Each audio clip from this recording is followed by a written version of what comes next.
que nos acompaña desde México.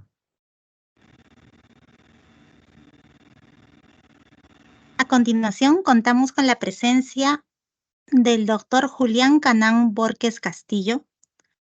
Él es máster en Derecho de Daños por la Universidad de Girona y es especialista en seguros por la Universidad de Externado de Colombia. Asimismo, ha sido miembro de despachos en Estados Unidos y México como abogado del amparo 4306/2020. Ha logrado una histórica condena a una compañía de seguros, marcando un hito en la jurisprudencia sobre daños punitivos en México. Su ponencia de hoy se titula Los daños punitivos contra las instituciones financieras, los primeros pasos en el caso mexicano. Con ustedes, el doctor Julián Canán Borges Castillo. Buenos días, ¿cómo están? ¿Sí me escuchan? Muy bien, muchas gracias. Pleno. Pues intenté aquí quererles compartir un PowerPoint, no hallé cómo compartirlo, pero no se preocupen, aquí pues nos la vamos a aventar a capela. Primero que nada, quiero agradecer al primer Congreso Internacional Universitario de Seguros y de Reaseguros en esta edición que tiene por nombre 10 años de la vigencia de la Ley del Contrato de Seguros Peruana. También quiero agradecer a Carlos Acosta Olivo, quien está haciendo la titánica labor pues, de este congreso. Yo estuve en su posición el año pasado y créanme que es sumamente difícil. Y también quiero agradecer a Boris Molina Acevedo, quien me propuso aquí para darles esta ponencia, y también quiero aprovechar este espacio para saludar a mis amigos María Teresa y Pablo Medina Magallanes, que veo que se encuentran aquí en línea. El tema del que les vengo a hablar es de los daños punitivos en contra de las instituciones financieras. Un primer paso, porque creo yo que nos falta mucho pues para profundizar en este tema. Sin embargo, primero les quisiera comentar que este tema es un tema que a mí me apasiona mucho, pero que desafortunadamente no nos podemos comparar ni con Chile. Veo que aquí hay chilenos, argentinos. No nos podemos comparar con ellos en el tema de daños, ni tampoco con Colombia y mucho menos con España. En este sentido, la Suprema Corte en el año 2020 pues tuvo, o más bien dio cuenta de que sí veníamos muy retrasados en este tema y se propuso hacer un seminario trayéndose a las personas pues más avanzadas en estos temas, que llevan ya un camino avanzado en estos temas de derecho de daño. Y en el 2020 hizo ese seminario con la finalidad de profundizar en la doctrina, mejorar su jurisprudencia y porque también se habían dado cuenta pues que no había libros en estos temas. Y de ahí salieron 3 libros que se pueden obtener ahí de la página de la Suprema Corte. Voy a estar hablando de ciertos libros y ciertas o cuadernillos y ciertas jurisprudencias que con gusto al final les doy pues no pude poner el PowerPoint, pero les doy mi información por si me quieren mandar un mensaje o a través de Carlos Acosta les puedo enviar esos libros o tesis o sentencias de las que voy a estar hablando. Primero que nada, antes de hablar al fondo de este asunto, tenemos que tenemos que advertir lo que viene ocurriendo en los años 30, 40 y 50, porque como les dije, pues si bien es cierto, estamos atrasados en este derecho de daños, en los años 30, 40 y 50, la Suprema Corte ya se había profundizado en estos temas para empezar a hablar de la responsabilidad civil, ya venía tocando los temas de responsabilidad civil extracontractual y contractual, lo que era la responsabilidad civil objetiva y subjetiva, y también hablaba de los daños que se podían ocasionar. Voy a estar hablando mucho de la responsabilidad civil porque el contrato del seguro pues se encuentra naturalmente ligado a lo que es la responsabilidad civil. Y en esos temas tocaban, o más bien los asuntos que llegaban a la jurisdicción mexicana eran temas de ferrocarriles mexicanos y de petróleos mexicanos. Sin embargo, algo ocurrió, no sé la respuesta de fondo, pero creo que de las cosas que les voy a hablar es uno de los motivos por los cuales se ha incentivado el acceso a la jurisdicción para reclamar los daños ocasionados. También es importante hablar que fíjense que nosotros o nuestra constitución está etiquetada a nivel internacional como una constitución social, pero no fue hasta los años 80 que se eleva a rango constitucional el derecho a la salud. También en esos años se eleva a rango constitucional el derecho de protección del consumidor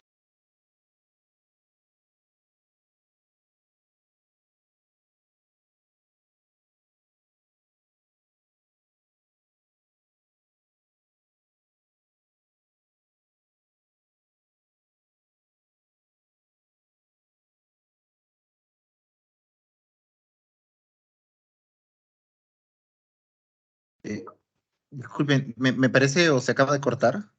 Sí, no se oye nada, Carlos. Se Sí, colgó. como- Voy a conversar por interno por Julián. Se debe haber caído la red. Lo solucionamos brevemente. Venga. Gracias.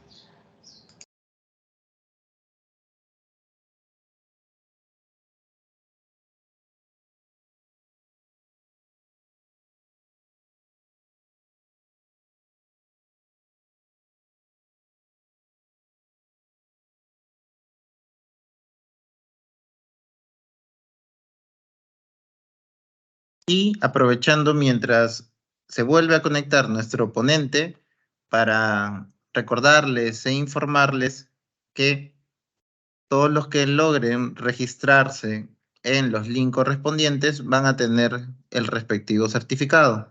Igualmente, para aquellos colegas que nos escuchan desde Perú, pues los días mañana y pasado mañana en las tardes vamos a tener sesión presencial. Todos aquellos que deseen asistir a la sesión presencial son completamente bienvenidos. Igualmente, al mismo tiempo, se realizará en virtual, dado que este es un formato híbrido. Del mismo modo, aquellos... Perfecto, Julián, te recuperamos. Muy Te bien. seguimos escuchando.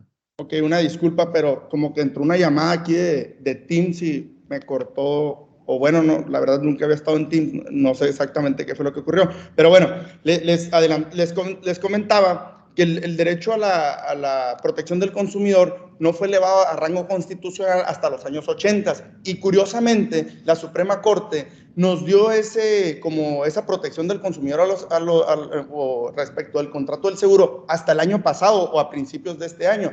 Es decir, fíjense que 40 años después, la Suprema Corte no se había pronunciado sobre la protección del consumidor respecto del contrato del seguro. No sé si ustedes adviertan los mismos, los abogados mexicanos que se encuentran aquí en esta ponencia, donde en realidad no nos daban esa posición como un verdadero consumidor. Es decir, si bien es cierto, habían pues avanzado, ya se encontraban pues una protección constitucional, yo sentía que no nos daban esa protección como consumidores los órganos jurisdiccionales mexicanos. También, y fíjense, no fue hasta el año 2011 donde se reformó la Constitución acá en México, donde se elevó también a rango constitucional la protección del consumidor. Me voy a regresar un poquito al año 1982, 31 de diciembre de 1982, donde el legislador mexicano se dio cuenta que los daños que se ocasionaban pues, al ciudadano mexicano era una cuestión de interés general. Entonces el legislador mexicano dijo, oigan, como es una cuestión de interés general, yo necesito estudiar la gravedad de la conducta de los causantes de daños para dos cosas: disuadir a esas personas de esas conductas y también, pues, sancionarlos de manera ejemplar. Si ustedes se dan cuenta, esa es la misma finalidad de los daños punitivos y ese también, creo yo, además de las jurisprudencias que vamos a señalar y de las reformas, creo yo que ha sido un incentivo, pues, tanto para los abogados como para las víctimas, de acudir a la jurisdicción a la solicitud de la reparación de los daños. Otras de las cuestiones que nos tienen un momento muy importante en el orden jurídico nacional, en el tema de daños, es que, por ejemplo, antes el daño moral dependía del daño material y además cuando era procedente el daño material, única y exclusivamente se condenaba a una fracción del daño material. Además, también se nos han venido aligerando las cargas probatorias en los temas de responsabilidad civil. Inclusive, hemos logrado sentencias vía amparo, donde nos conceden este amparo para efectos de tener el siniestro como que se presuma el siniestro, es decir, como nosotros hemos venido argumentando que como la base del contrato del seguro es de la ubérrima buena fe, entonces cuando nosotros le decimos al juzgador, así ocurrió el siniestro y se debe de presumir, el juzgador le arrojó la carga de la prueba a las compañías de seguros para desvirtuar la presunción del siniestro. En cuanto a las reformas aquí en México, en cuanto a las reformas las leyes de seguros, nuestra ley de seguros data de 1935. Sin embargo, a lo mejor les he hecho una mentirita, pero por ir en 2008, 2010, hubo una iniciativa de reformar la ley sobre el contrato del seguro derogar la Ley General de Instituciones, Sociedades Mutuales, una que tenía un nombre muy largo, y expedir la Ley de Instituciones de Seguros y Fianzas. Y fíjense que en esta iniciativa de ley, también el legislador se dio cuenta de una cosa muy importante en temas de seguros. Y lo que se dio cuenta el legislador es que en México había o yo creo que todavía hay, una gran desconfianza en el sector aseguraticio. El legislador se dio cuenta que aun cuando hay una desconfianza, inclusive en el prólogo, en la introducción del libro de Pablo Medina Magallanes, ahí se advierte unas estadísticas muy interesantes donde somos de los que menos consumimos seguros, al igual que Ecuador, una estadística como del 2016. Entonces, el legislador se dio cuenta de que no consumíamos seguros y aún así la penetración del Producto Interno Bruto del contrato del seguro era mayor que las cuestiones bancarias. Entonces dijeron, ¿saben qué? Yo tengo que expedir normas más intuitivas para efectos de acrecentar la confianza, porque si yo incremento la confianza del consumidor, habrá más consumo y habrá mejores finanzas públicas. De ahí el interés general de estas normas del contrato del seguro, y también son pues para incentivar, esta palabrita que la voy a estar usando, incentivar el consumo del contrato del seguro. En cuestiones muy reducidas, la responsabilidad civil, pues como bien sabemos, es aquella obligación de reparar los daños a quien se le cometió. La responsabilidad civil puede ser objetiva o subjetiva. La objetiva es aquella donde se hace uso de mecanismos peligrosos aún actuando de manera lícita. Y en la subjetiva media, pues una cuestión psicológica que puede ser la culpa, la violación a una ley de orden público o la comisión de un hecho ilícito. La responsabilidad civil puede ser de carácter contractual, es decir, aquella que emana de un pacto de voluntades, o extracontractual, la que se da por la violación a un hecho ilícito o inclusive a las costumbres.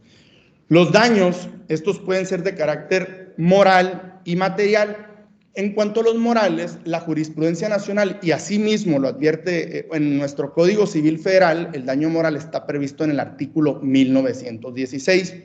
Y la Suprema Corte prácticamente los ha dividido en tres, en daños morales reputacionales, daños morales estéticos y daños morales a la psiquis. En cuanto a los últimos dos, los estéticos y a la psiquis, la Suprema Corte dijo que no requería de una prueba para la procedencia de ese daño, pero sí para cuestiones de la intensidad del daño, porque en ese artículo también se advierte una discreción al juzgador para la condena de estos daños, donde yo considero que es tarea de nosotros los abogados de reducir ese criterio que tiene el juzgador aportándole pruebas. En cuanto a los daños reputacionales, sí se necesita de una prueba para su procedencia, es decir, si por ahí hubo un periódico donde se atacó al honor, la dignidad o la reputación de una persona, sí se requiere esa prueba para efectos de la procedencia. En cuanto a los daños materiales, estos se pueden dividir en dos, más bien se dividen en dos, lucro cesante y daño emergente. Imagínense ustedes en un accidente donde el dinero que ustedes gasten, ese va a ser el daño emergente. Y el dinero que ustedes dejen de percibir con ocasión de ese evento dañoso, ese va a ser el lucro cesante. Pues como bien sabemos, en cuanto al contrato del seguro, el contrato de seguro es cuando la aseguradora se obliga a través de una prima a responder por los riesgos amparados. En nuestra legislación mexicana, ya lo dijo la Suprema Corte, que aun cuando no se advirtiera de la misma norma, todas las normas que sean de consumidores van a ser leyes de orden público y de interés general. Es decir, esa ley va a primar sobre el contrato de seguros, y recordemos que el contrato del seguro es un contrato de adhesión elaborado unilateralmente pues, por las compañías de seguros, donde nosotros como asegurados pues únicamente tenemos, pues se nos reserva ese espacio para decidir si lo contratamos o no, pero no participamos en la elaboración de ese contrato, salvo en aquellos asuntos o contratos de seguros de grandes riesgos. Estas leyes tienen como finalidad, al ser de orden público, entre otros, proteger ciertos derechos fundamentales, entre otros, los derechos de protección al consumidor. Voy a decir, de ahí se advierten varias obligaciones, tanto para la aseguradora como para los asegurados, pero para la plática del día de hoy, nada más voy a exponer, o más bien voy a señalar ciertas obligaciones que emanan de esas leyes, como lo es la entrega de las condiciones generales de la póliza, donde ya ahorita ya tenemos una jurisprudencia que nos da certeza jurídica en cuanto a la entrega de estas condiciones generales de las pólizas. La obligación de hacer formularios de ofertas suministrados por las compañías de seguros. Esta, si bien es cierto, no puede ser una obligación, lo que sí es una obligación es que las condiciones generales de la póliza deben de venir desde un formulario de ofertas. Si no se hizo este formulario previo a la expedición de la póliza de seguros, hay una obligación de explicarle al asegurado, cosa que difícilmente o muy pocas veces pasa, explicarle cuáles son las exclusiones del contrato del seguro a los usuarios de estos servicios financieros. Y todo esto además también se advierte de esas normas que ya les comentaba, que es la ley del contrato del seguro, la ley de instituciones de seguros y fianzas y las disposiciones de carácter general. En estas disposiciones de carácter general resultan dos muy importantes, creo yo, para la protección de los usuarios de los servicios financieros en su faceta de contratos de seguros, y es una que habla de la obligación de apegarse a las sanas prácticas y también de la obligación de excluir cláusulas abusivas en los contratos de seguros. En cuanto al tema de los daños punitivos, fíjense que aquí en México, a diferencia, creo yo, de Chile y Argentina, en México se hace un trasplante legal desde Estados Unidos de la figura esta de los daños punitivos, y en un asunto que trataba, no voy a profundizar en el asunto, pero en un asunto donde van y contratan los servicios hoteleros, es decir, para hospedarse, y hacen uso de un lago artificial y la persona se electrocuta por falta de mantenimiento de la máquina que movía el agua, o la máquina, sí, una máquina era algo que para el agua de este lago artificial. Entonces, en ese evento, en el amparo directo 30 y 31/2013 de la primera sala de la Suprema Corte se dio cuenta que lo que había ocurrido ahí rebasaba lo meramente contractual hasta llegar a la cuestión de cometer un hecho ilícito por violación de leyes de orden público, que en este caso eran de turismo, y de ahí es como le dan entrada a la figura de los daños punitivos. Creo yo que hasta ese momento inclusive no hay una cuestión de relación entre el daño moral y el daño punitivo. Con ocasión de ello es que también se trae esta figura de la teoría de la unidad de la responsabilidad civil, donde palabras más, palabras menos, la Suprema Corte dice, a mí no me importa de dónde viene este daño que se cometió, lo que sí se puede decir es que ese daño se cometió por cuestiones de violación a leyes de orden público, y es que nosotros nos encontramos en una necesidad de condenar a esta empresa por cuestiones disuasorias y cuestiones sancionatorias, algo que no fue hasta 30 años después que se pronunció la Suprema Corte, porque como les comenté, en 1982 se había modificado el artículo 1916, donde se le había agregado esta porción normativa de la gravedad de la conducta para efectos de sancionar y disuadir. Inclusive, esa sentencia, la del caso Mayan Palas, tiene un voto de Pardo Rebolledo donde dice, oigan, no teníamos necesidad de traernos esta figura, porque esto ya se preveía de ese artículo 1916. Creo yo que sí es una diferencia con lo que ocurre en Argentina y en Chile, porque en Argentina y en Chile es una multa civil para efectos, o más bien con la finalidad de proteger al consumidor. Entonces, si nosotros comparamos lo que ocurre en Estados Unidos, donde los daños punitivos única y exclusivamente proceden en sede extracontractual con una sola salvedad: las cuestiones de servicios financieros. ¿Con qué finalidad? Pues la misma que igual que Chile y de Argentina, de proteger al consumidor, donde curiosamente el artículo 52 bis de la ley, a lo mejor aquí les digo mentiras con el nombre de la ley de defensa del consumidor argentina, ahí mismo establece una independencia de la procedencia de los daños punitivos independientemente de otros daños.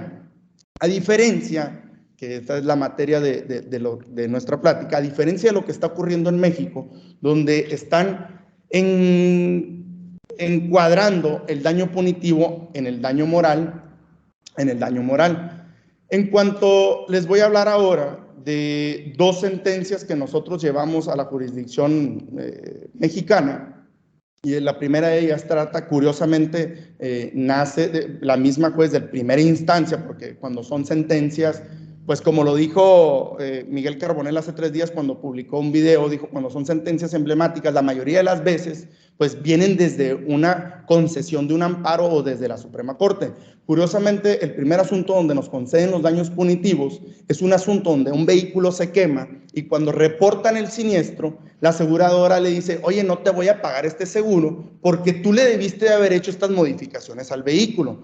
Y el asegurado le dice, oye, pues si tú me hubieras dicho que yo tenía que hacer estas modificaciones, pues hubiera contratado otra aseguradora o bien, pues se las hubiera hecho.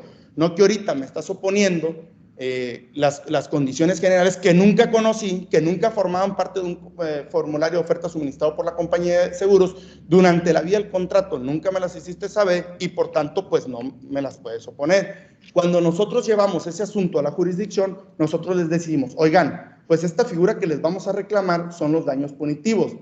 Como fue un trasplante legal, ustedes la tienen que aplicar tal y como ocurre en los Estados Unidos, y en los Estados Unidos sí proceden los daños punitivos en contra de las compañías de seguros, donde los elementos a analizar, entre otros, son 2.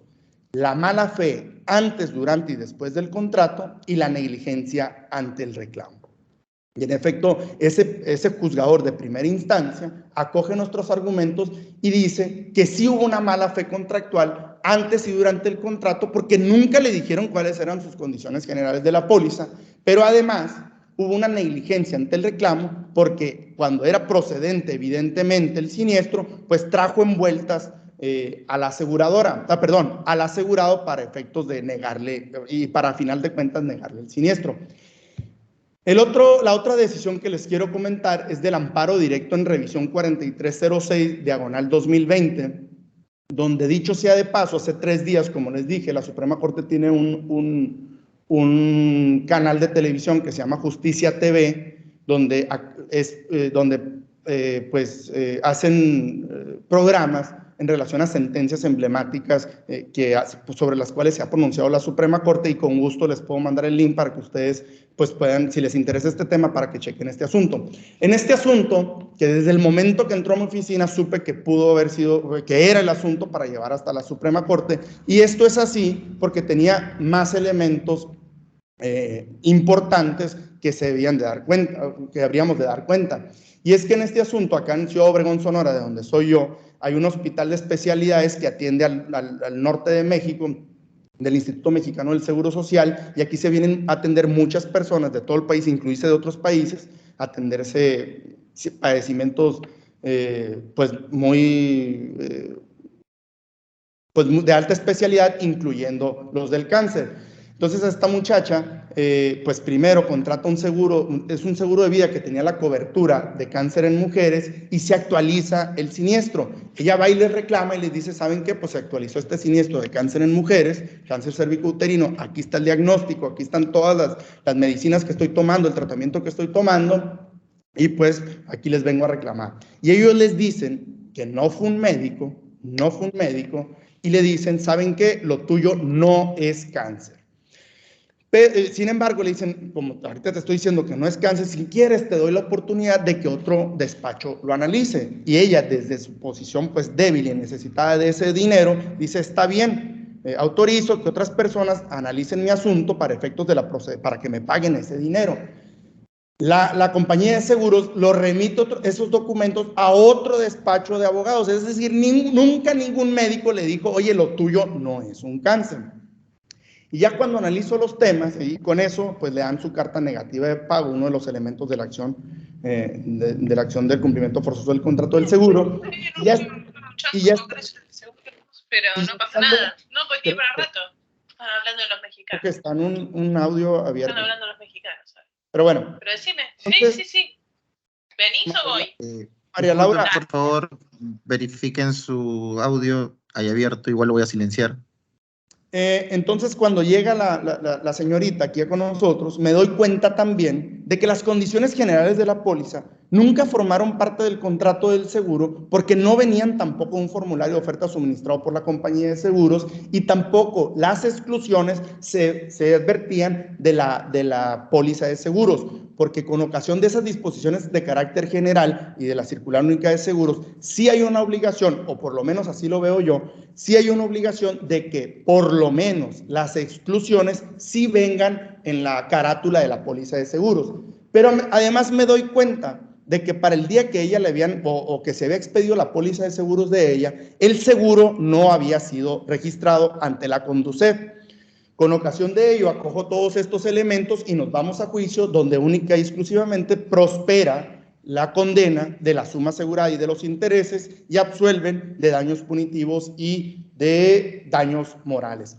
Porque dicho sea de paso, yo olvidaba que yo consideré que el hecho de que personas ajenas a la institución de seguros y que no contaban con las credenciales suficientes, como lo pudo haber sido un médico, era exponer indebidamente la intimidad de la persona.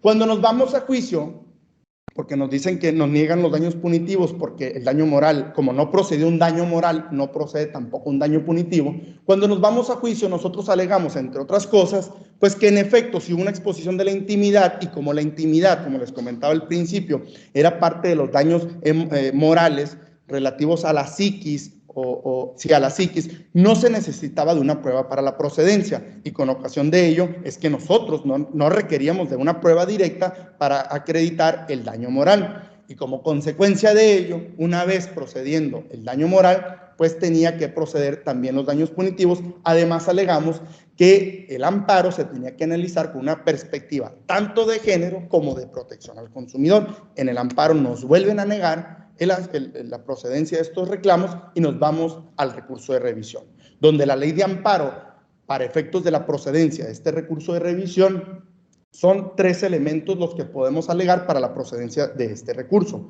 Uno de ellos es que se haya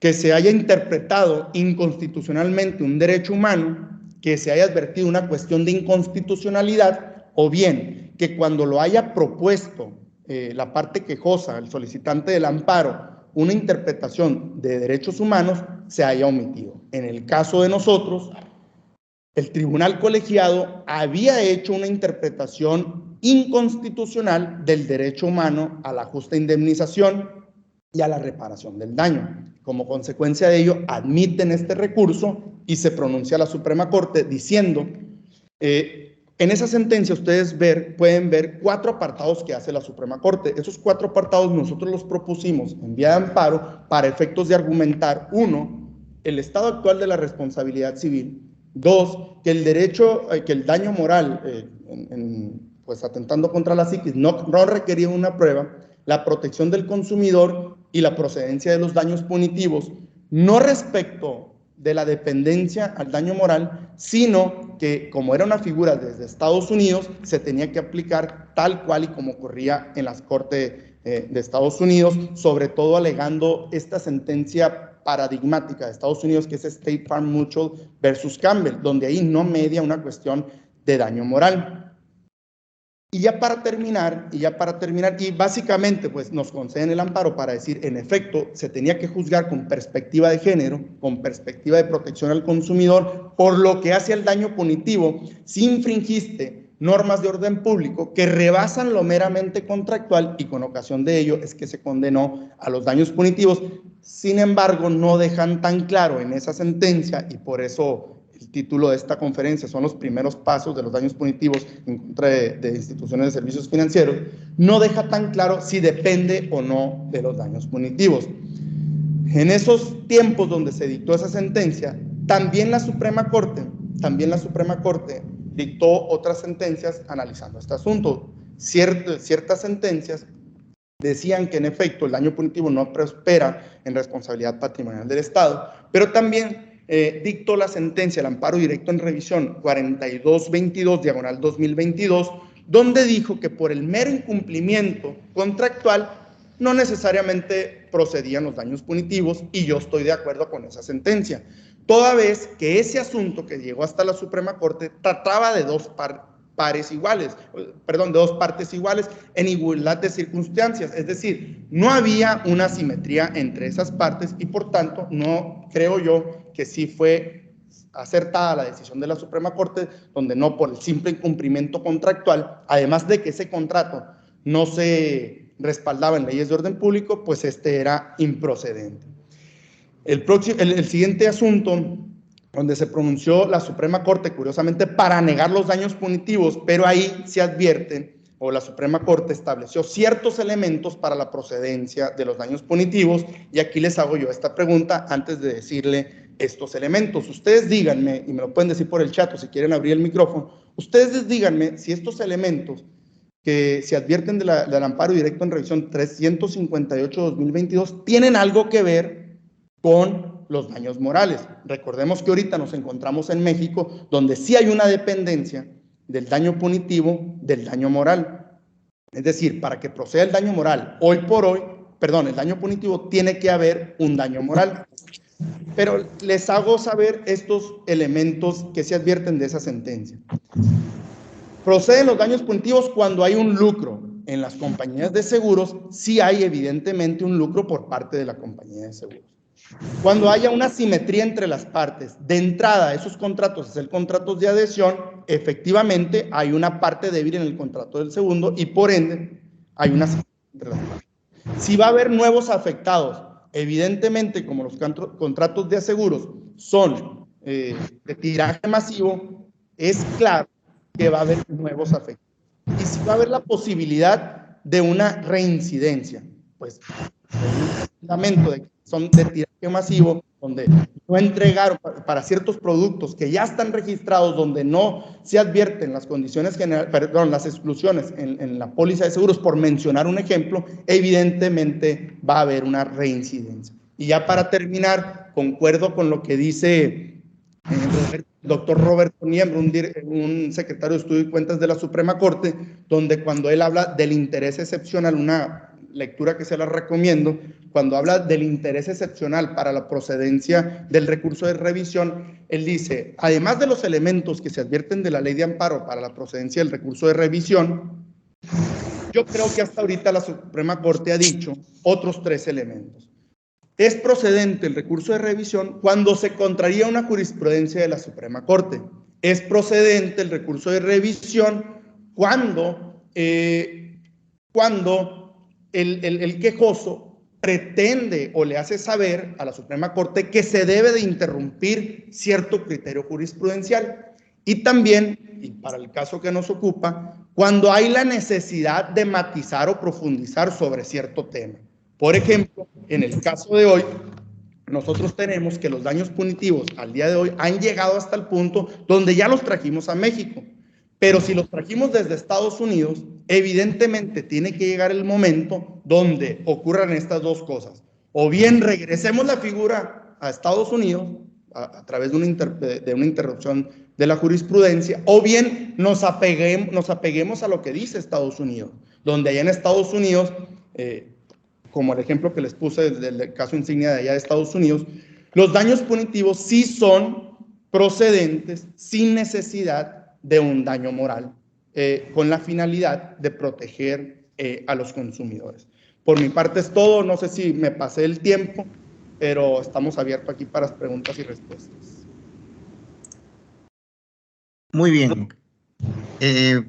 Ahora, una vez más agradecemos al representante de México, una excelente ponencia, y vamos a abrir la ronda de preguntas. Y luego de ello tenemos al representante de Francia, nuestro apreciado Eduardo Paza, que también es peruano, pero tiene un amplio desarrollo profesional en Francia. Pues bien, tenemos la mano levantada de Marco de la Rosa. Marco, adelante, te escuchamos. Hola, gracias, buen día. Muy buena presentación, Julián. De esos casos que estás platicando, curiosamente, yo estoy en un grupo de WhatsApp donde hay gente de varios países y salió este tema que mencionas y del seguro de vida con componente de cáncer. Y yo le preguntaba a la persona que nos lo compartió, porque yo soy actuario y registro notas técnicas. Pues se me hizo muy curioso un seguro de vida con un componente de cáncer. Primeramente, pues extraño. Y segundo, que es un seguro de no adhesión, es decir, no lo registraron ante la comisión, yo veo ante la Conducef. Entonces, pues desde ahí todas las agravantes, ¿no? No sé, yo también tengo cédula de agente de seguros, y sí es una complicación muy fuerte a veces este tema de las condiciones, ¿no? Que muchos se confían y no las entregan, pero a mí me llama mucho la atención desde el punto de vista técnico, ¿no? No me cabía en la cabeza que tenía que ver una cobertura de cáncer en un seguro de vida, y le preguntaba a la persona, oye, ¿pero qué son primeros pesos y te detectan un cáncer terminal? Me sonaría lógico, ¿no? Porque ya pues, vas a morir. Pero ahí sí yo le dije, oye, ¿tendrás el caso sin los nombres o algo? Porque no me suena, ¿no? Entrada, ¿no? ¿Cómo te ofrecen un seguro de vida con algo de cáncer, ¿no? Entonces, no sé si tú tuvieras y nos pudieras compartir un poquito más de este caso, que sí, digo, lógico, ya después el tema del daño punitivo por lo mismo, pues el engaño mostrado ahí, y eso es uno de los temas fuertes que siempre tenemos que andar arrastrando, donde dice la gente, cuando necesito el seguro no me paga, ¿no? Y desafortunadamente es porque no te explican bien desde un inicio que sí y que no te deben de pagar. Muchas gracias. Yo creo que a lo mejor estamos en el mismo grupo porque ahí pusieron también algo pero nada más para intentar contestar tu pregunta. Este seguro nace este seguro se vendió en un banco. Creo yo que los bancos, pues, si muchos agentes de seguros no cumplen con las normas, pues, o los reglamentos para vender seguros, la verdad la incidencia de ellos es mucho menor, pero en los bancos difícilmente se cumplen las reglas para vender seguros. Este contrato sí es de adhesión, sin embargo no lo habían registrado. Y nada más voy a ampliar poquito sobre lo que comentas, porque me comentaste que eres actuario, ¿verdad? Sí. Porque una de las críticas que le hacían a esta sentencia, y una plática que tuvimos con abogados también de toda Latinoamérica, decían, no, es que eso va a implicar que suban las primas del contrato del seguro. Sin embargo, creo yo, o yo soy de la posición, donde que si se hace lo que se pretende, que las aseguradoras cumplan con las leyes para la venta y conformación de los contratos del seguro, lejos de subir las primas, lo que va a pasar es lo que pretendía el legislador, que era acrecentar la confianza del mexicano para comprar estos contratos de seguros. Y yo creo inclusive que si va a haber más consumo, pues inclusive hasta la puerta podrían bajar las primas del contrato del seguro. En cuanto al tipo de seguro, porque este era un seguro de vida con la protección de cáncer en mujeres, la verdad ahí no sé por qué la naturaleza de este seguro, no sé si por ahí Pablo o María Teresa nos pudieran ayudar en cómo se conforman este tipo de seguros. La verdad no tengo una respuesta de por qué lo vendieron así, pero sí ahí la cobertura era de que si a la asegurada se le actualizaba un tipo de cáncer netamente de mujeres, como pudo ser cáncer de seno o cáncer de cervicuterino, que nada más le pasa a las mujeres, pues se actualizaba el siniestro. No sé si te contesté la respuesta. No, sí, creo que sí estamos en el mismo grupo, y sí me contestaste la respuesta, y es evidente que la ley de los grandes números te dice, si tú tienes un producto que le llega a más personas, digamos, el costo se reparte. Entonces, no necesariamente las tarifas suben, que eso es uno de los temas fuertes. Pero si lo haces muy específico y llega nada más a menos personas, lógico que tienes que tener un costo más elevado. Pero desafortunadamente así es. Yo he estado en aseguradoras y es complicado. A veces como actuario tienes con las manos amarradas porque no te dejan hacer más lo que te indican que tienes que hacer, ¿no? Entonces, pues qué bueno que se esté dando estos casos de reclamaciones, porque igual yo supe y estuve en AMIS muchos años, estuve viendo el del Mayan Palance, y sí, fue uno de los precursores de todo este tema del daño moral, ¿no? Sí. Pero bueno, pues, gracias. Muchísimas gracias. No sé si tengan por ahí otra pregunta, y si no, pues muchísimas gracias. Pues no se verifica ninguna pregunta y efectos de tratar